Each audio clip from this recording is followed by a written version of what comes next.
प्रिय साथियों, मेरे YouTube चैनल पे विजिट करने के लिए मैं आपको हार्दिक शुभकामनाएं प्रेषित करता हूं।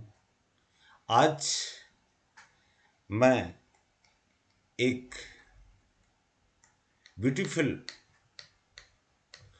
हार्मफुल निमेटोड पढ़ाने जा रहा हूं, वुचेरेरिया बैंक्रोप्टाई, जिसको फाइलेरियल वर्म भी कहते हैं। ये फील पाम एलिफेंटाइसिस नाम का रोग कारक निमेटोड है। इंट्रोडक्शन देने की यहाँ आवश्यकता नहीं है, नीचे सब कुछ लिखा हुआ है। Myself Santlal, head and associate professor zoology, government Lohia PG college, Churu, Rajasthan, India. Next, now start the first point, classification phylum Nematoda. पीछे वाले वीडियोज में भी मैंने बता दिया था, Nematoda word is made up of two Greek words. Nematos means thread like, eidos means form, धागे नुमा रचना वाले जंतु यानी सूत्राब जंतु, जिनको कर्मी बोलते हैं, बेलनाकार शरीर वाले जंतु निमेटोडा में आते हैं। पहले इसको सुपर फाइलम या फाइलम एस्क हेलमंथीज कहते थे, लेकिन वर्गीकी विज्ञों के बीच में एक विवाद खड़ा हो गया कि कुछ सुपर फाइलम मानने लगे, कुछ फाइलम मानने लगे। उस विवाद को समाप्त करने के लिए फाइलम निमेटोडा टैक्सोनॉमिस्ट ने अडॉप्ट किया। क्लास फाजमिडा यानी कॉडल रीजन में पाए जाने वाला एक ग्राही अंग होता है, जो सामान्यतया या संभवतया कीमो रिसेप्टर या रसोग्राही की तरह कार्य करता है, इसलिए ये क्लास फाजमिडा है। कुछ पुस्तकों में फाजमिडिया भी मिलेगा। इसका दूसरा नाम है ससरनेंटिया, ऑर्डर फाइलेरोडिया, क्योंकि ये फाइलेरियल वर्म है। फैमिली फाइलोरोइडी होगी, जीनस बुचेरेरिया है, स्पीसीज बैंक्रोप्टी है। बैंक्रोप्ट ने सबसे पहले इसके वयस्क जंतुओं को देखा था, इसलिए उनके सम्मान में इसका नाम, जाति का नाम बैंक्रोप्टाई पड़ा है। Next, historical background. सर्वप्रथम इस परजीवी के लार्वी को डिमार्कुए ने 1863 में मनुष्य के अंदर पाए जाने वाले सिलोम के अंदर जो फ्लूइड होता है, वाटरी फ्लूइड होता है, जलीय द्रव्य जो होता है, उनके अंदर देखा था, जिसको हाइड्रोसिलोमिक फ्लूइड कहते हैं। तत्पश्चात लेविस ने 1872 में 1872 में मनुष्य के रुधिर में देखा। किसको? इसमें पाए जाने वाले माइक्रोफाइलेरिया या लार्वी को। लेकिन मादा को मनुष्य के लसिका ग्रंथियों में, सबसे पहले वयस्क मादा को मनुष्य के लिम्फेटिक ग्लैंड्स में बैंक्रोप्टाई ने 1876 में देखा था। अतः इसके सम्मान में ही इसकी जाति का नाम क्या रखा गया है? बैंक्रोप्टाई। Next, distribution and habit and habitat. Distribution ध्रुवीय प्रदेशों को छोड़कर कॉस्मोपॉलिटन या विश्वव्यापी होता है। ध्रुवीय प्रदेश यानी उत्तरी ध्रुव और दक्षिण ध्रुव जो ठंडे इलाके होते हैं, एकदम ठंडे इलाके होते हैं, उनको छोड़कर के ये विश्व के समस्त प्रदेशों में या देशों में पाया जाता है। Habit and habitat, digenetic parasite है। प्राथमिक प्रपोषी मनुष्य होगा, जिसमें इसके एडल्ट जो वर्म हो वो निवास करते हैं। और इंटरमीडिएट होस्ट या सेकेंडरी होस्ट, द्वितीयक प्रपोषी या मध्यस्थ प्रपोषी या वाहक, एक रुधिर चूसने वाला कीट होता है। कीटर वापिस आ गया, हटाया था लेकिन वापिस कीटर आ गया, कीट। यहाँ देख लेना, ये कीटर में कीट ही है, एक मच्छर, क्यूलेक्स या एडिस जाति जो है। जीनस जो है क्यूलेक्स या एडिस जो होता है वो इसका इंटरमीडिएट होता है, जिसमें वयस्क के भ्रूण या माइक्रोफाइलेरियाई निवास करते हैं, या इनको आप अपरिपक्व अवस्था में होते हैं, अति अपरिपक्व आवश्यकता में अवस्था में होते हैं।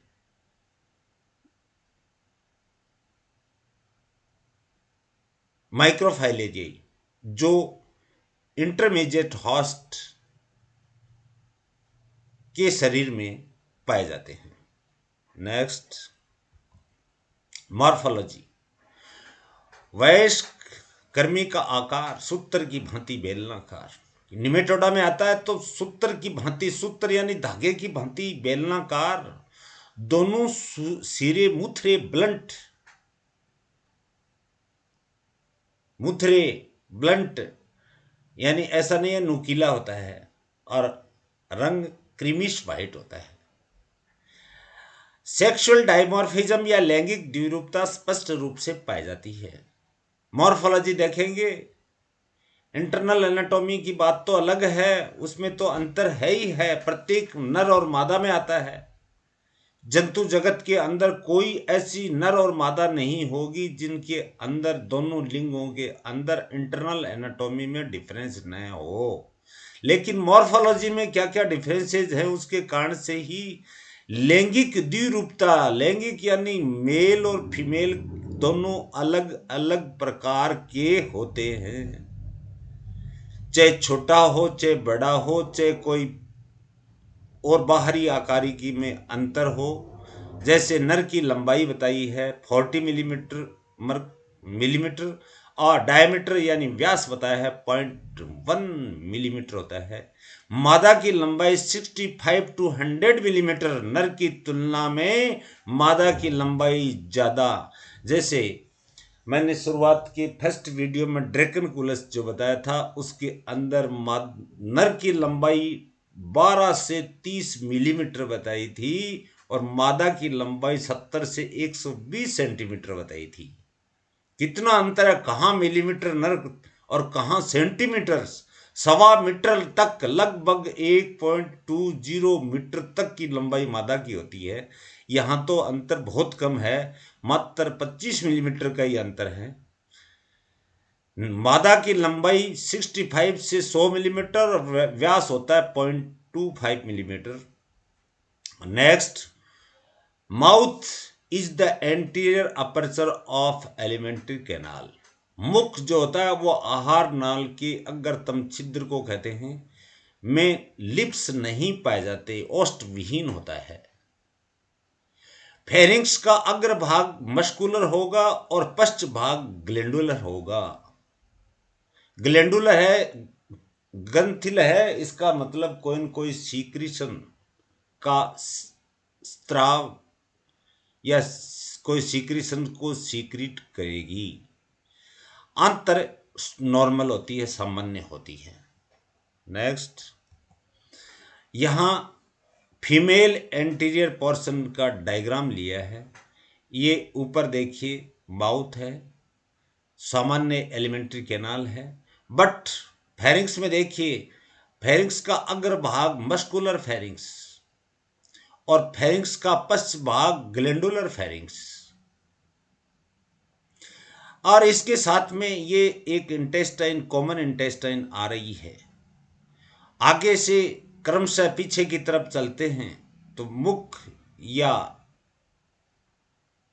Anterior aperture of alimentary canal, उसके बाद में नर्व रिंग बैंड पाया जाता है, जिसमें तंत्रिकाएं भी होती हैं और गेंगलिया भी होते हैं।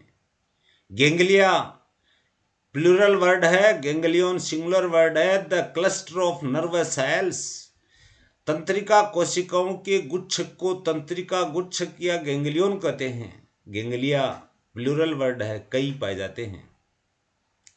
यहाँ फीमेल रिप्रोडक्टिव सिस्टम दिखाया है, पीछे से ओवरी आ रही है, ओवरी आकर के वेजाइना में मिल रही है, ओविडक्ट आकर के वेजाइना में मिल रही है, वेजाइना का निर्माण कर रही हैं, और ये एक नाक रूपी पायरीफॉर्म नासपाती के आकार की ओविजेक्टर द्वारा फेरिंक्स के अग्र और अग्र भाग में अधर सतह पे वल्वल ओपनिंग या वल्वा द्वारा या वल्वल स्प्लिट मादा जनन छिद्र द्वारा शरीर से बाहर खुलती है।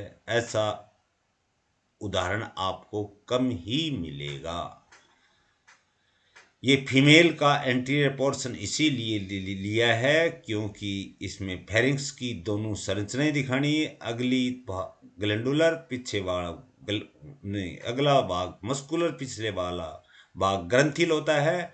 और वल्वल ओपनिंग ओविजेक्टर जो है ये नाशपाती के आकार का यानी पियर शेप्ड वल्व ये फेरिंक्स की अधर सतह पे खुल रहा है। नेक्स्ट, मादा कर्मी का पश्चिरा सीधा और ब्लंट मुथरा नुकीला नहीं होता, जबकि नर कर्मी का पश्च सिरा ब्लंट तो है, नुकीला नहीं है, बट कर्वड जरूर होता है, कुछ पीछे से मुड़ा हुआ होता है, कर्वड होता है। नर के वक्रित भाग में वर्षा कोपुलेट्रिक्स को छोड़कर अनेक जेनेटल पेपिली। जेनेटल पेपिली क्या करते हैं? स्त्राव स्त्रवित करके ये पेपिली मादा को जकड़ने का कार्य करती हैं। कॉडल एली पंखनुमा रचनाएं जो होती हैं वो कॉडल रीजन में पाई जाती हैं। और दो असमान अनइक्वल ऑड विषम कोपुलेटरी स्पीक्यूल्स होते हैं। ये मैथुन क्रिया में सहयोग करती हैं, यानी मादा के वल्वल ओपनिंग को खोलने का कार्य करती हैं। कौन? कोपुलेटरी स्पीक्यूल्स, मैथुन कंटिकाएं। दोनों मैथुन कंटिकाएं बाकी के निमेटोड्स के अंदर समान आकार की बताई थी, यहाँ पे असमान आकार की दो कोपुलेटरी स्पीक्यूल्स होती हैं। मादा का जननिक छिद्र जेनेटल अपर्चर और वल्वा ग्रसनी प्रदेश में अधर तल में स्थित होता है, जो पीछे डायग्राम में मैंने आपको बता दिया है। इसमें एक नाक रूपी या पायरीफॉर्म यानी पियर शेप्ड नाशपाती या इजेक्टर या ओविजेक्टर होती है। इजेक्टर यानी अंडों को बाहर निकालने वाली, ओविजेक्टर यानी इजेक्ट करने वाली तो बाहर निकालने वाली, या ओविजेक्टर, ओवी का मतलब अंडों को बाहर निकालने वाली होती है। Next, reproduction and life cycle. सिर्फ सेक्सुअल रिप्रोडक्शन ही होगा इसमें। पहला पॉइंट ले रहे हैं कोपुलेशन फर्टिलाइजेशन। वयस्क कर्मी कहाँ रहते हैं? वयस्क बुचेरिया बैंक्रॉप्टी के वयस्क कर्मी बैंक्रॉप्टी ने कहाँ देखा था? मादा को सबसे पहले कहाँ देखा था उन्होंने? लसिका ग्रंथियों में। तो लसिका ग्रंथियों में ही वयस्क निवास करते हैं। तो लसिका ग्रंथियों में नर व मादा में मैथुन क्रिया होती है और निषेचन सदैव इंटरनल होगा, आंतरिक होगा। नेक्स्ट,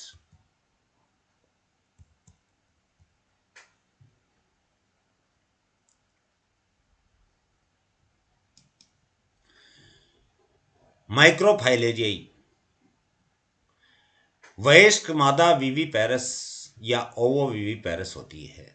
वयस्क मादा या तो जरायुज होती है, सीधे किशोरों को जन्म देती है, बच्चों को जन्म देती है, या अंडे बनते हैं लेकिन बाहर जन्म बच्चे लेते हैं।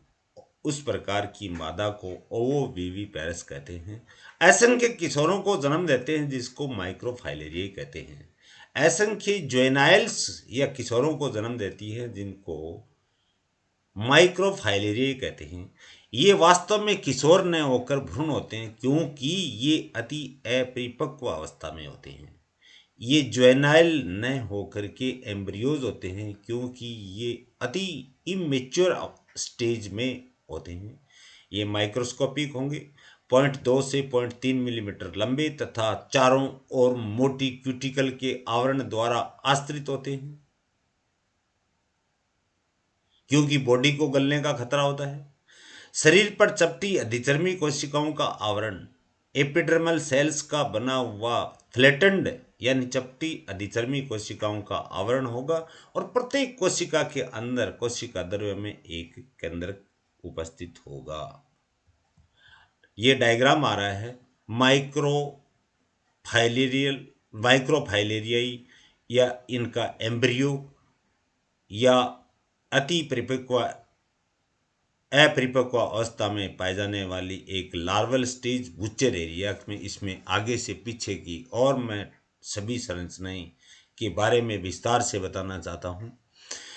शरीर के चारों ओर ये देखिए रेडिश या क्रीमिश कलर में चारों ओर क्यूटिकल का बना हुआ आवरण उपस्थित है। ये देखिए आप cuticular body sheath, cuticle body sheath cursor के साथ रहिए। उसके पश्चात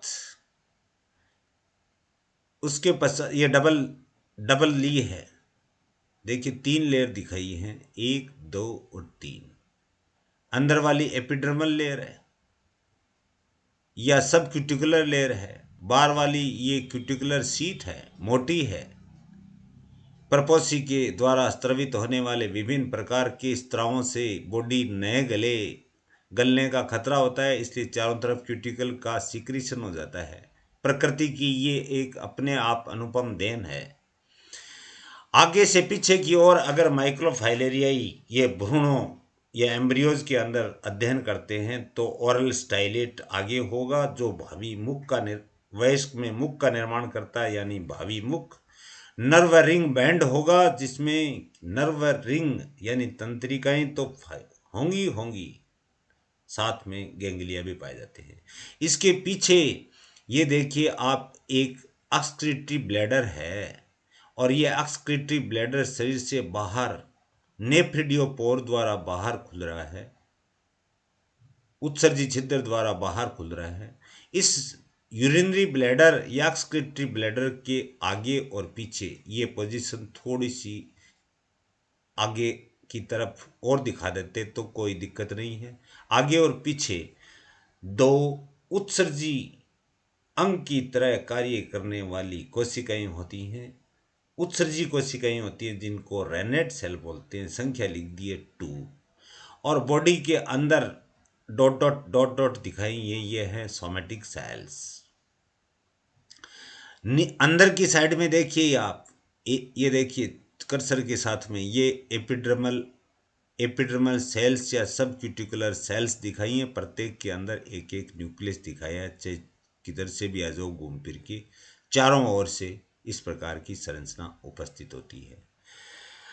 एक बॉडी में रंगीन कलर्ड आंतरिक मांस पुंज पाया जाता है। कलर्ड इंटीरियर मास उपस्थित होता है और उसके पीछे 4 बड़ी लार्ज सेल्स होती हैं।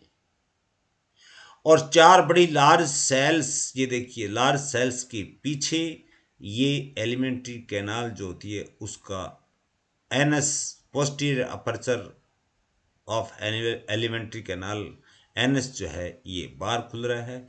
और post anal part of the body is known as tell.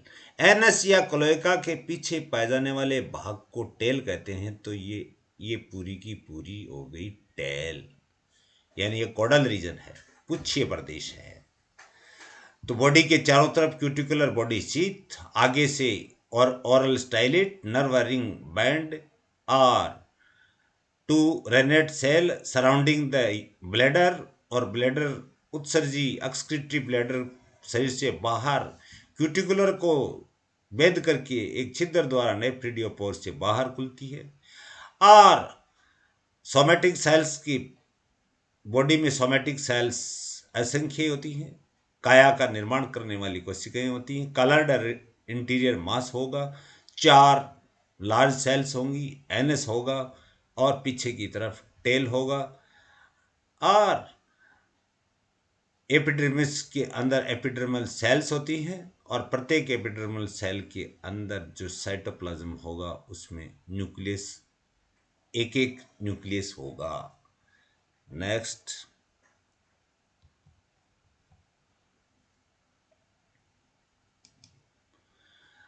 अब देखिए अग्र सिरे से पीछे की ओर क्रमशः है। अग्र सिरे से पीछे की ओर क्या क्या बताए हैं? ओरल स्टाइलेट यानी भावी मुख, क्रमशः रिस्पेक्टिवली शब्द लिखा है, क्रमशः इंपॉर्टेंट है यहाँ पे।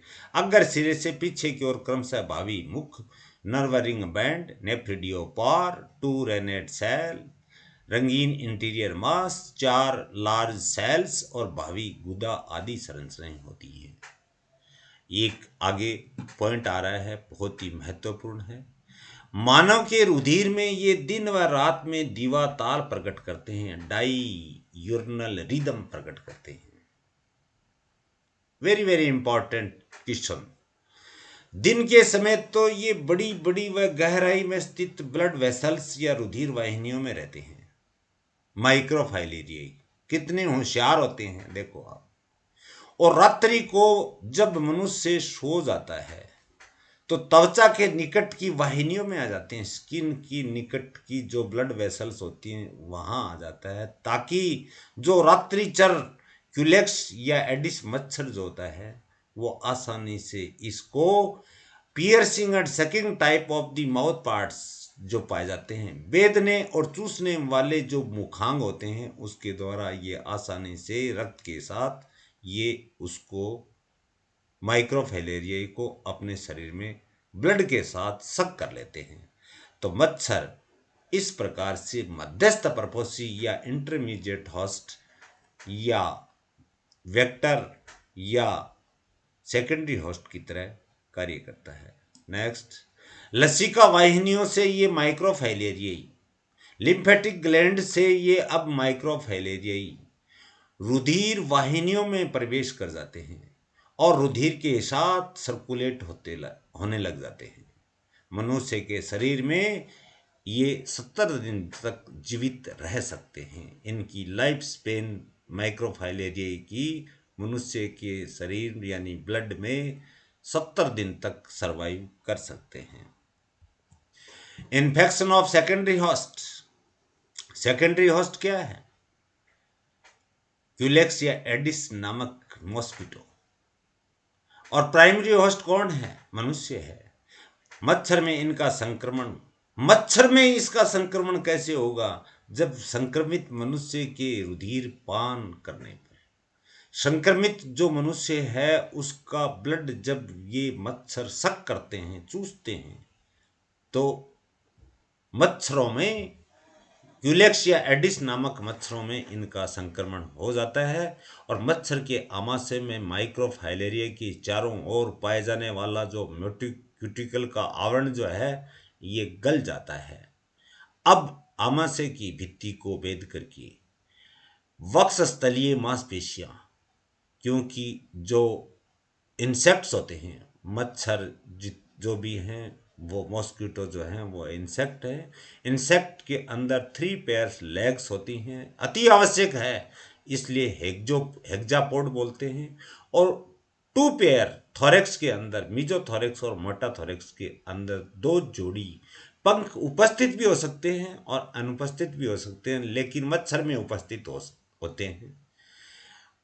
तो विंग के साथ में जुड़ी हुई जो मांसपेशियां होती हैं, वक्षस्थलीय मांसपेशियां या विंग मस्कुलेचर में प्रवेश कर जाती हैं, प्रवास कर जाती हैं, माइग्रेट कर 2 दिनों के अंदर 0.12 से 0.15 मिलीमीटर लंबी तथा 0.01 से 0.017 मिलीमीटर चौड़ी स्थूल सॉसेज आकृति या प्रथम लार्वा में बदल जाते हैं।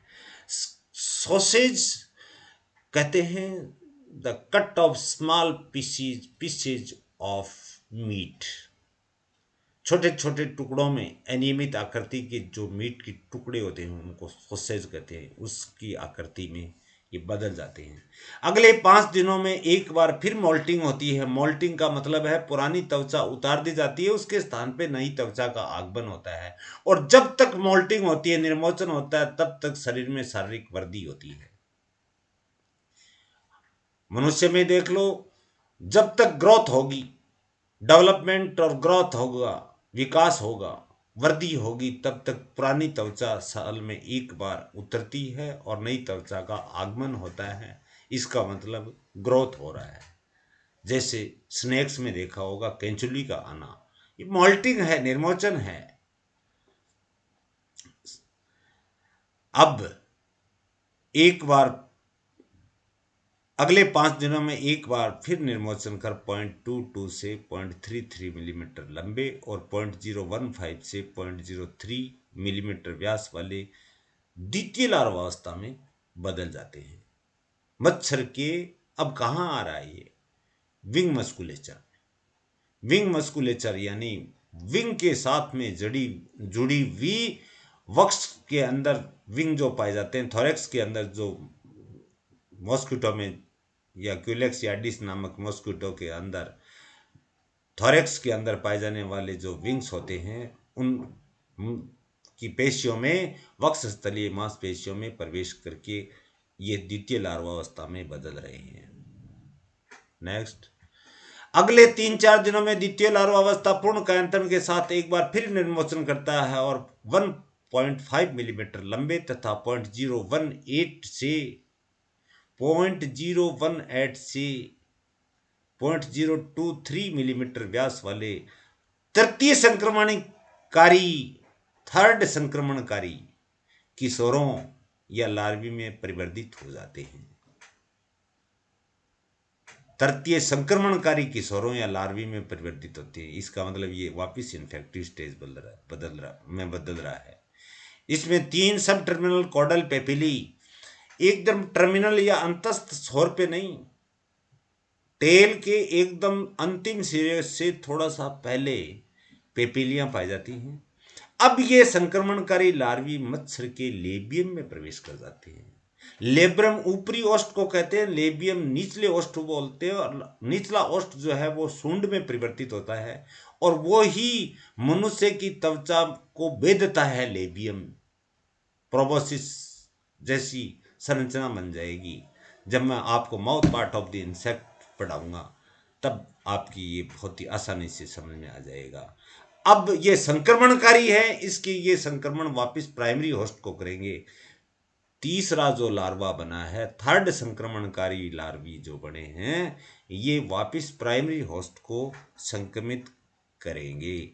अब आ रहा है इन्फेक्शन ऑफ प्राइमरी होस्ट। जब संक्रमणकारी अवस्था युक्त मच्छर, संक्रमणकारी अवस्था थर्ड लार्वल स्टेज है, स्वस्थ मनुष्य को काटता है तो माइक्रोफाइलेरिया जो हैं वो रक्त में प्रवेश कर जाते हैं। ब्लड को शक करता है तो अपने साथ अपने लेबियम यानी निचले होस्ट या प्रोबोसिस में, सूंड में जो माइक्रोफाइलेरिया के थर्ड स्टेज के जो इन्फेक्टिव या संक्रमणकारी लार्वी हैं वो ब्लड में छोड़ दिए जाते हैं, जिससे ये मनुष्य के रक्त में प्रवेश कर जाते हैं। और रक्त में प्रवेश करने के पश्चात ये लसिका ग्रंथियों और वाहिनियों, लिम्फेटिक ग्लैंड्स या लिम्फेटिक वेसल्स में प्रवेश करके वयस्क कर्मियों में डेवलप्ड हो जाते हैं, परिवर्तित हो जाते हैं। This is the life cycle. Next, pathogenesis, रोग जनकता। इससे क्या रोग होते हैं? मानव की लसिका ग्रंथियों और वाहिनियों में, लिम्फेटिक ग्लैंड्स और लिम्फेटिक वेसल्स में कर्मी इकट्ठे होने लग जाते हैं। और इन कर्मी कौन से? वयस्क कर्मी फाइलेरियल वर्म यानी बुचेरेरिया बैंक्रोप्टाई इकट्ठे होकर के वहां एक सूजन या स्वेलिंग उत्पन्न होती है, जिसको एलिफेंटाइसिस या फाइलेरियासिस रोग कहते हैं। फील पांव या हाथी पांव कहते हैं। शॉर्ट क्वेश्चन पूछा जाता है कि फील पांव या हाथी पांव रोग किस रोगजनक जीव के द्वारा होता है? उत्तर होगा वुचेरेरिया बैंक्रोप्टी।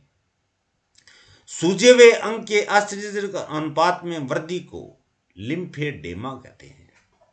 सॉरी, ए रह गया, लिम्फेडेमा कहते हैं।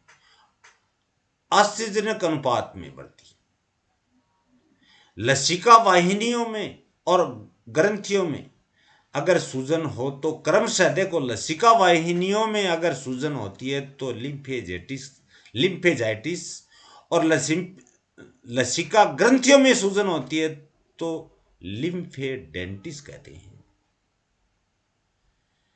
कोई सूजा हुआ अंग का आश्चर्यजनक अनुपात में अगर वृद्धि होने लग जाए, जैसे एक पैर कोई है वो बहुत ज्यादा सूज जाए, तो उसको सामान्यतः कॉमनली तो अपन लिम्फेडेमा कहते हैं। ए छूट गया है, माफ करना, ए लिम्फेडेमा कहते हैं। अगर लसिका वाहिनियों में सूजन होती है तब तो लिम्फेजाइटिस, और ग्रंथियों में सूजन होती है तो लिम्फेडेंटिस कहते हैं। ये दोनों लिम्फेडेमा कहलाते हैं।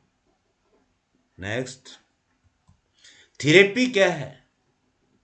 एंटीमनी और आर्सेनिक के यौगिक को, एंटीमनी और आर्सेनिक के कंपाउंड्स और हेटेरोजेन औषधियों के प्रयोग से इनके संक्रमण को, इनके इन्फेक्शन को कम या समाप्त किया जा सकता है। ये थेरेपी या ट्रीटमेंट है, इलाज है। कम या तो कम किया जा सकता है या समाप्त भी हो सकता है। नेक्स्ट, किसके यौगिकों? एंटीमनी और आर्सेनिक के यौगिकों, और एक और बताइए, हेटेरोजेन नाम की मेडिसिन। सावधानियां, प्रिवेंशन और प्रोफाइलेक्सिस क्या अपनानी चाहिए? इनके संक्रमण से बचने के लिए मच्छरों को व इनके लार्वी को मार देना एक प्रमुख उपाय है। मच्छरों को, जिसमें चाहे क्यूलेक्स हो, चाहे एडिस हो, या कोई अन्य प्रजाति हो, एनोफिलीज हो, उनको मारने से या उनके लार्वी को मार देना एक प्रमुख उपाय है। लार्वी मर जाएंगे। अब लार्वी कहाँ है? ब्लड के अंदर। तो हेटेरोजेन या एंटीमनी और आर्सेनिक नामक यौगिकों युक्त औषधियों का प्रयोग करना चाहिए। संक्रमित मनुष्यों को हेटेरोजेन औषधि देनी चाहिए ताकि रुधिर में उपस्थित माइक्रोफाइलेरिया नष्ट हो जाएं। संक्रमित जो मनुष्य हैं जिनमें इनका संक्रमण हो गया है, उनको हेटेरोजेन औषधि देनी चाहिए ताकि रुधिर में उपस्थित जो माइक्रोफाइलेरिया हैं वो नष्ट हो जाएं। हेटेरोजेन नाम की जो औषधि आई है ये ज़्यादा कारगर साबित हुई है। प्रिय दोस्तों, अब यही पांचों निमेटोड, मैंने शुरुआत वाले वीडियो में बताया था कि मैं मानव में रोग उत्पन्न करने वाले 5 निमेटोड पढ़ाऊंगा, लेकिन 4 निमेटोड तो ये मनुष्य के आए हैं। एक निमेटोड जो हेटेरोडेरा निमेटोड जो है वो प्लांट पैरासाइट है, प्लांट निमेटोड है। इसके बाद में मैं पहले प्रोटोजोन्स जो पैथोजेंस के रूप में या कोई अन्य टॉपिक का चयन करूंगा। एक वादा किया है कि 5 तो हो सकता है एस्केरिस इसके बाद में या कई वीडियोस के बाद में आपको मिल जाए। क्षमा चाहता हूँ, 5 बोला था मैंने पहले वीडियो में, अगर आपने ध्यान से सुना है तो। और जो मेरे वीडियोस को नियमित रूप से वॉच करते हैं उनको तहे दिल से मैं आभार प्रकट करता हूँ। Thank you for watching my this video.